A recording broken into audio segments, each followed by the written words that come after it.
Assalamualaikum warahmatullahi wabarakatuh. Kami dari Sarjana Kebidanan akan menjelaskan pembahasan kasus mengenai preeklampsi berat. Kami dari kelompok 2 terdiri dari 4 orang, yaitu yang pertama Valeriah, Usi Yulianti, Delina Putri, dan Rahmatin Syifa. Kasusnya, wanita 35 tahun, G2P1A0, hamil 9 bulan, dibawa keluarga ke rumah sakit dengan tekanan darah 160/110 mmHg. Mulus-mulus sudah dirasakan, ketupan sudah pecah sejak 3 jam yang lalu, gerak anak masih dirasakan. Protein urin +3. Saat diperiksa obstetrik, TFU 32 cm, HIS 3 kali dalam 10 menit, 40 detik kuat, DJJ 144 kali per menit reguler. Pada pemeriksaan dalam sudah pembukaan 10 cm, kepala stasiun +2.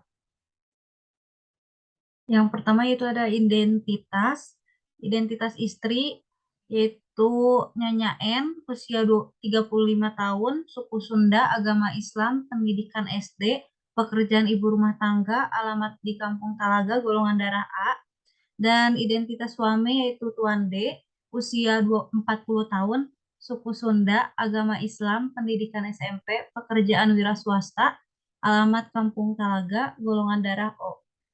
Selanjutnya ada keluhan utama, ibu mengeluh merasakan pusing yang hebat, penglihatan kabur, dan nyeri pada ulu hati. Ada tanda-tanda persalinan, yaitu kontraksi sejak tanggal 18 Oktober 2022 pukul 7 waktu Indonesia Barat, frekuensi 3 kali setiap 10 menit, lamanya 40 detik, kekuatan kuat lokasi nyeri, perut bagian bawah menjalar hingga ke pinggang. Ada anamnesis yang pertama, riwayat penyakit sekarang. Ini adalah kehamilan kedua dan belum pernah keguguran. Gerakan janin dirasakan aktif, memeriksakan kehamilannya secara rutin di puskesmas dan PMB oleh bidan. Ibu rutin mengkonsumsi tablet penambah darah atau FE setiap hari sebelum tidur 1 kali sehari. Ibu sudah disuntik teta lengkap. Ini pertama kalinya ibu mengalami tekanan darah tinggi pada saat pemeriksaan di puskesmas dan PMB. Sebelum hamil atau saat hamil, anak pertama tidak pernah mengalami tekanan darah tinggi ataupun terdapat protein urin. Yang kedua ada riwayat menstruasi. Ada menarche, ibu mengatakan head pertama umur 12 tahun. Siklusnya, ibu mengatakan siklus kurang lebih 28 hari. Lamanya, ibu mengatakan lama head kurang lebih 7 hari. Untuk banyaknya, ibu mengatakan ganti pembalut 3 kali sehari. Teratur atau tidak, ibu mengatakan headnya teratur tiap bulan. Sifat darah, ibu mengatakan darah headnya sedikit menggumpal.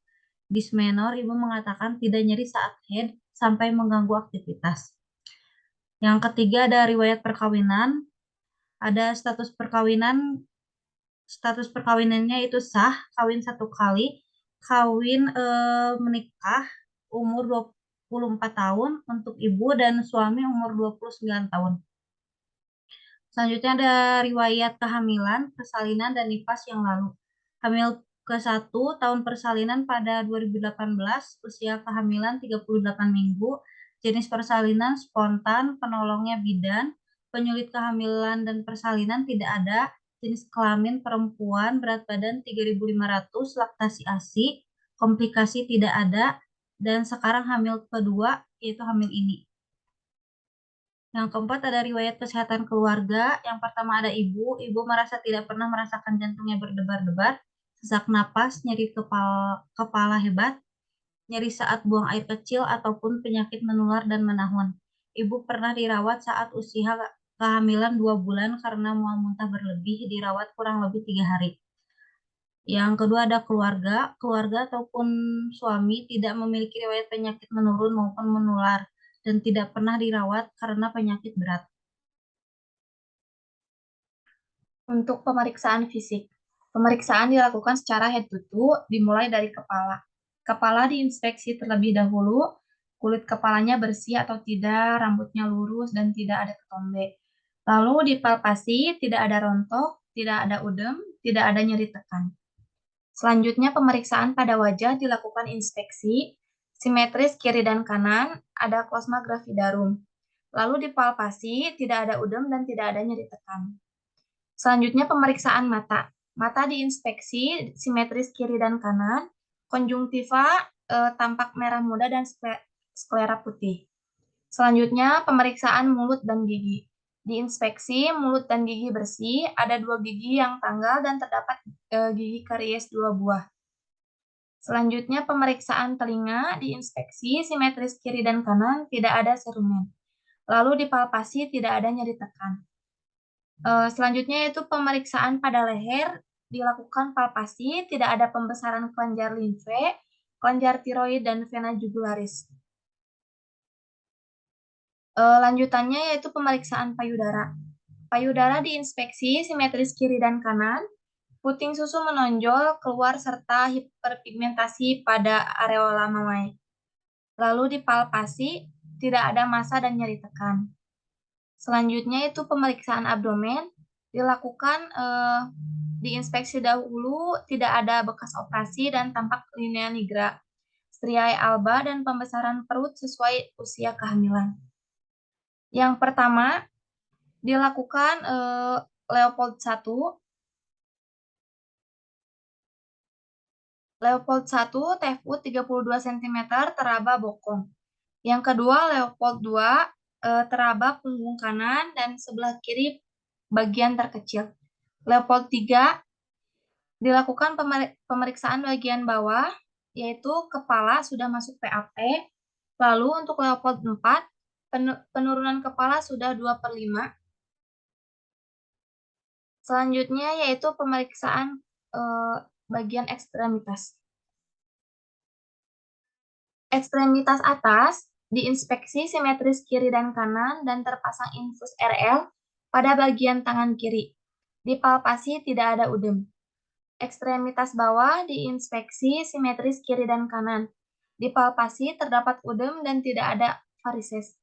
Lalu diperkusi refleks patella positif kiri dan kanan. Selanjutnya, diagnosis, yaitu G2P1A0, infartu kala 2 fase aktif dengan preeklamsi berat. Pemeriksaan penunjang terdiri dari 3 pemeriksaan.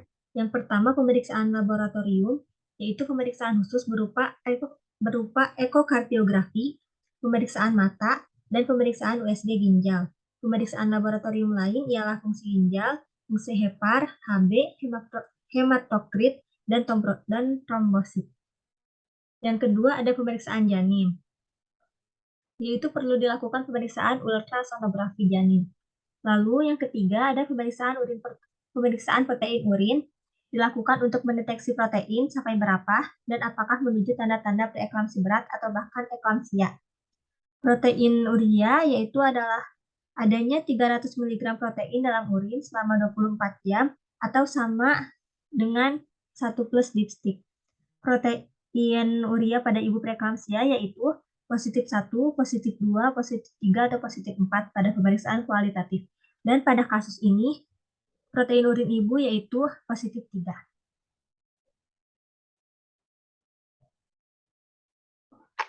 Baik, yang selanjutnya ada usulan pemeriksaan.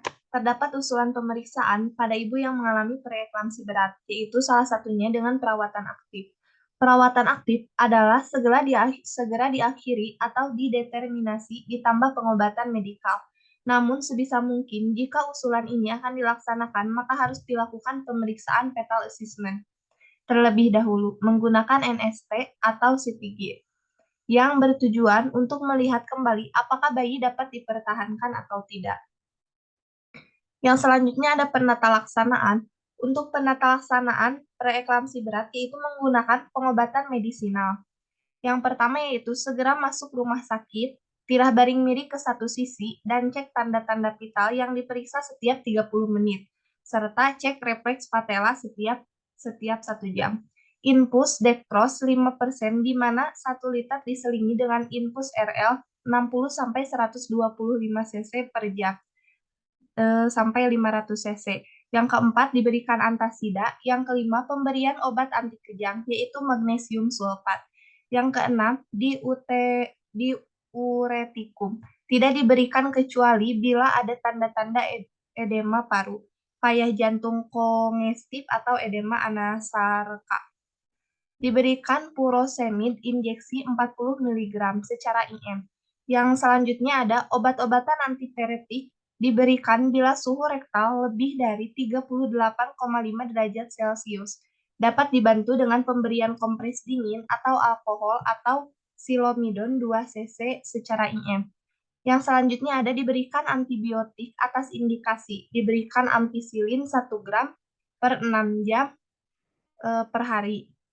Lalu yang selanjutnya diberikan anti nyeri bila penderita kesakitan atau gelisah karena kontraksi uterus. Diberikan petidin HCl 50-75 mg sekali saja. Selambat-lambatnya 2 jam sebelum janin lahir. Lalu penata laksanaan selanjutnya ada penata laksanaan obstetrik. Dilakukan amniotomi dan tetesan oksitosin dilakukan sekurang-kurangnya 3 menit setelah pemberian pengobatan medisinal. Baik, sekian dari pemaparan dari kelompok kami. Terima kasih atas perhatiannya. Wassalamualaikum warahmatullahi wabarakatuh.